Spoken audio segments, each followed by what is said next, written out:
Waiting can be excruciating. We know something's going to change, and we can't make it happen on our timeline. It'll happen when it happens. We just have to endure until the time comes. It's often a time of unknowing, uncertainty about how it'll play out, about what will be different. It can be a time of worry, as we know that with the changes, we may likely lose something else. Even if it's a happy thing that we're anticipating, it can bring worry as we wonder how our lives will be. Looking at Mary with our Unitarian Universalist perspective, she was an unmarried teenager who became pregnant at a time when that was taboo.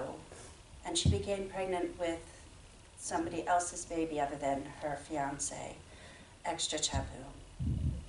She had to leave home and walk, sometimes ride on a donkey across uneven ground for many days, just when she was ready to give birth.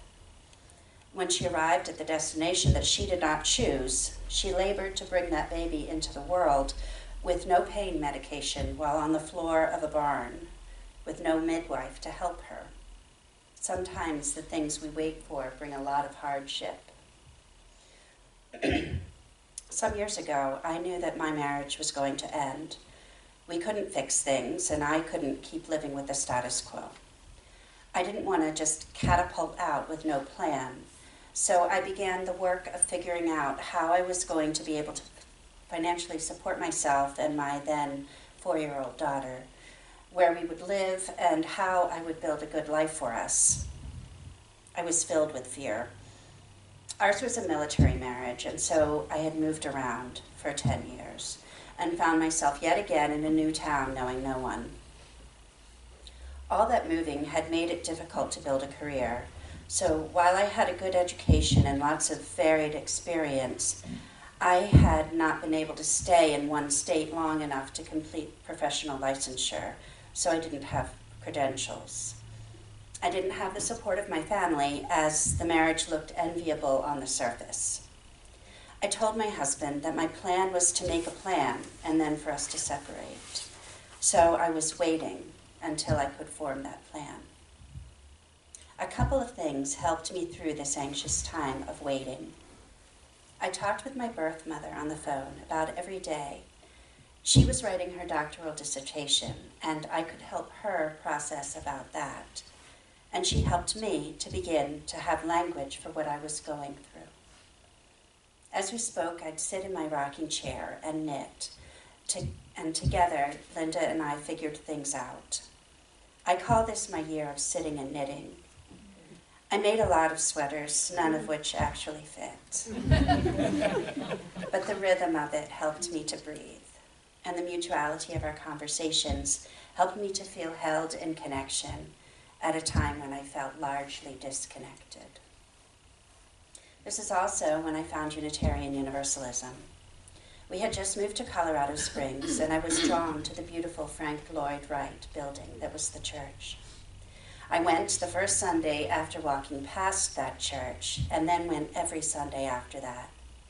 The minister shared wisdom from her traditional Jewish religion, letting me know that I didn't have to believe only one thing in this place. There was room for all of me, and I didn't have to leave parts of myself at the door. I sat in the back, and the music of the hymns helped me to cry, releasing the pain and beginning the healing. Zoe came with me, and we hung out at the church playground after the services. She met other kids her age, and I got to know other parents, several of whom remain close friends to this day. I had little control in my life, and I felt like I had everything to lose. In attending that church, in the midst of fear of the unknown of my future, I began to have faith in the unseen. The tears began to slow, and I saw glimpses of how life might be after the inevitable divorce. Our faith saved me. Rhythms that are bigger than us can help sustain us through times of inner turmoil that can come with waiting. In addition to the rhythm of sitting and knitting, I was held in the rhythm of the liturgy of the Sunday services and in the love of the beloved community of my birth mother and of that congregation that was new to me. If we can trust enough, we can be carried by the rhythms of the days and the seasons. We can realize morning has broken today, just like the first morning, and so probably dawn will break tomorrow too. The recreation of the new day brings with it the promise that our souls can find renewal too.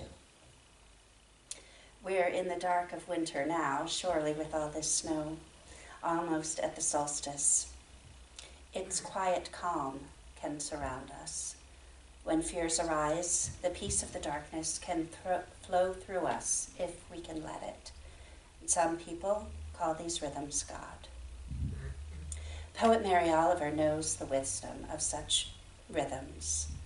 I had the opportunity to hear her deliver the Ware lecture at the Unitarian Universalist General Assembly several years ago.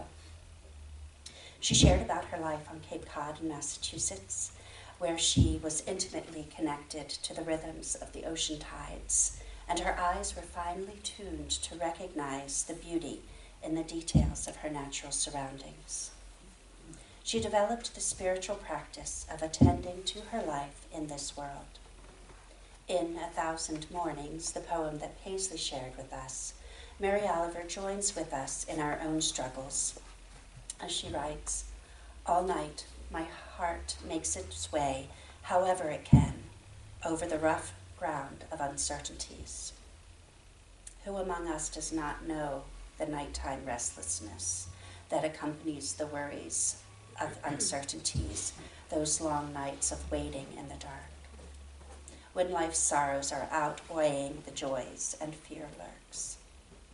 Then Mary Oliver offers us the hope that she has found at the end of such nights, when night meets and then is overwhelmed by morning, the light deepening.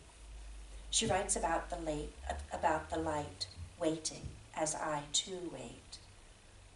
And when have I ever been disappointed?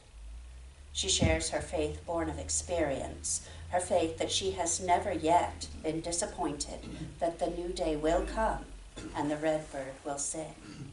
And so she trusts that at the end of each long night of worrying and waiting, the joy of the song of morning will be there.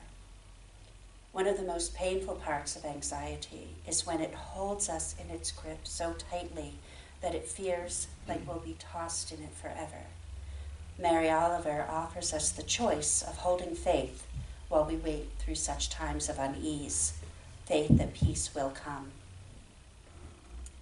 Brother David Stendhal-Rast, a Benedictine monk, has described spirituality as being like that moment when we stand at a crosswalk when the street light is red. It's not yet safe to cross the street, and so we wait.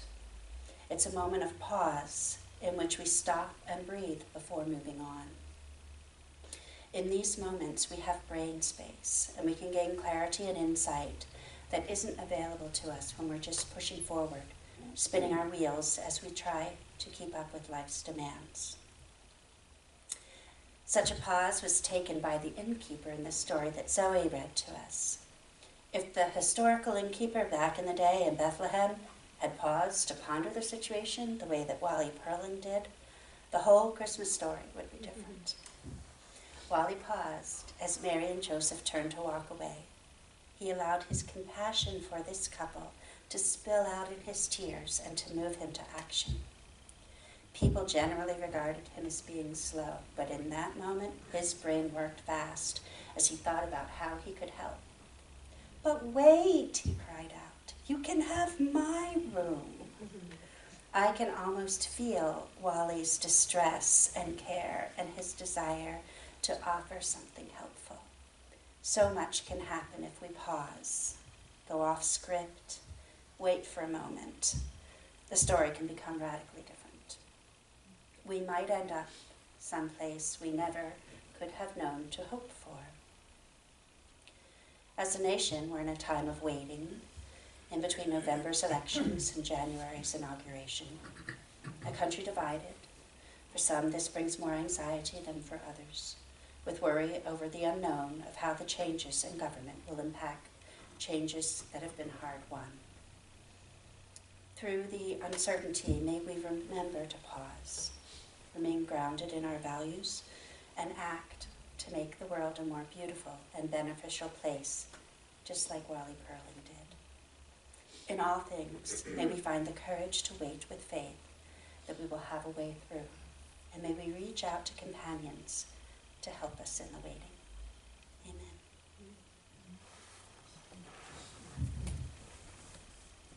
Amen.